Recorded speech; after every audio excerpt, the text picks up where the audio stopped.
What's up, guys? For another reaction video. My wife is not gonna do the reaction with me, so she doesn't like the brothers Tate brothers. So I'm gonna do it alone. I'm gonna finish with the full video of Tristan Tate. I already shared the other videos, so let's just dive in. You're gonna see it here. You're gonna move. You're just gonna sit here. Yes. Anyway, guys, let's dive in. Is she worried about you, the situation you're in? Well, she's not. She's worried about the situation, but she has no doubt in her mind that I haven't done any heinous things against women, especially for money. Here, I will just keep you informed. Here, he's talking about his mom.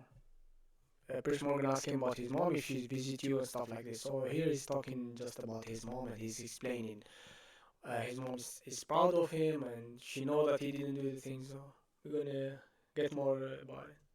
Because it doesn't make sense that after going through what I've gone through and avoiding any legal problems, suddenly I'm worth hundreds of millions of dollars, and I decide that's the time to start trafficking. When you look at this whole setup, You wanna join me? No. We need a charger. You can get another charger. I don't want to go. So you're just gonna check without learning anything. Women. up of the war room and the generals and the, I think Andrew said 4,000 people are members now. Yes. When I saw the web chat logs and so on, he says a lot of that isn't true. I don't know. We'll have to wait and see whether that's verified or not.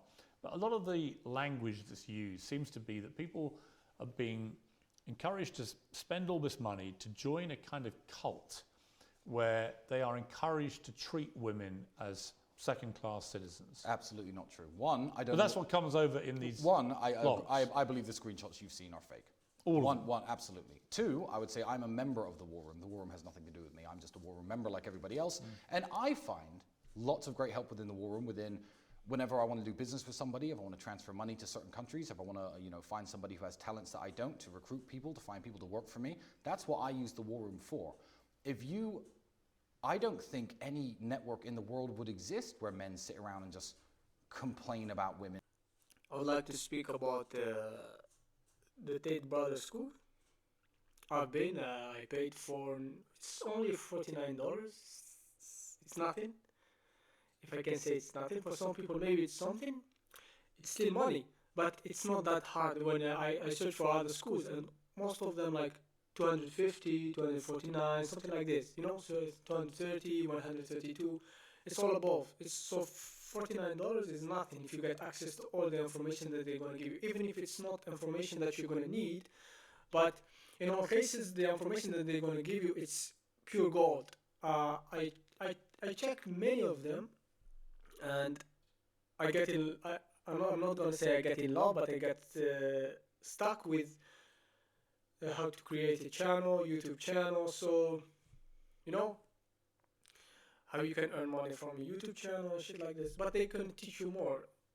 It's all about the freedom, and what they're offering you is they are offering you the freedom, just by sitting in your house and having an income or something like this.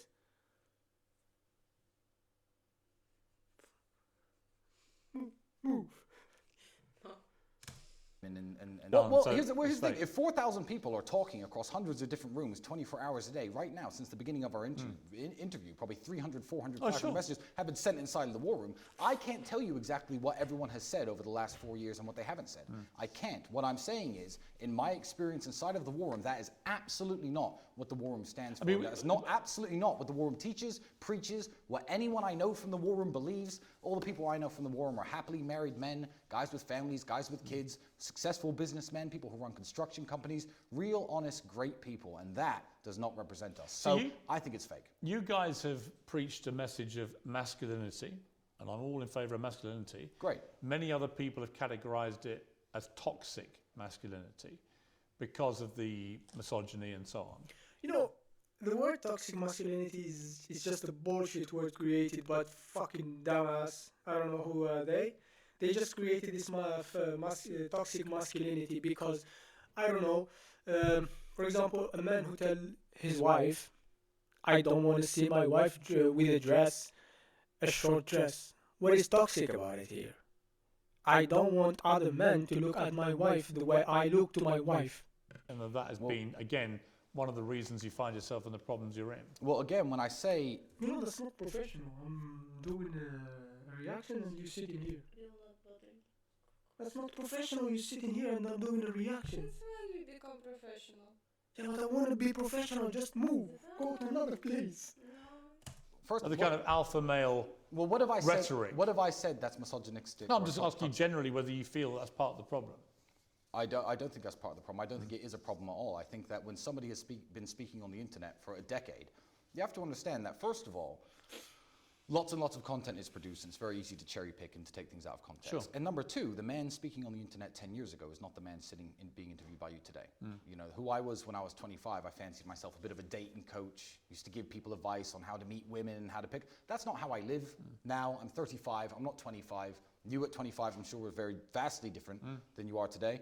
So, you know, I don't think there's a problem with anything I've said, because I've never advocated for anything illegal. I've never advocated for any crime. I do not advocate for drugs. I do not advocate for violence. I do not advocate for any of these things. So if Andrew said that women can't drive as well as men once, like, it's very easy to jump on that and say this man is the world's biggest... You know, when they say women cannot drive, it's not true. You know, it has nothing to do with women who cannot drive. I also tell my wife that she cannot drive. I even tell her that she cannot walk, she cannot drive, she cannot do this. It's not something like I believe that my wife, she cannot do that. I'm just saying it as a sarcastic thing. It's a joke. People need to start understanding fucking jokes. It's just a joke. is misogynist because he said X.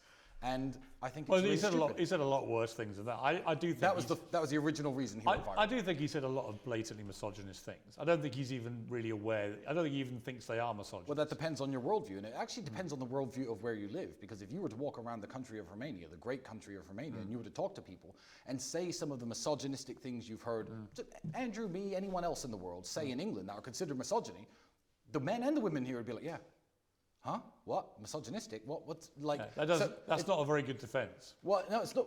The fact that other I'm countries, not trying to the defend fact that myself. other countries tolerate it. No, I'm not trying to. I'm not trying to excuse. defend myself, but the man should go out and work, and the woman should stay home and take care of the family. This is my point. So in England, that's for some reason makes people's heads explode when I say that's how I want to live. I'm happy. I'm not saying You're perfectly entitled to live how you like. Yeah, absolutely.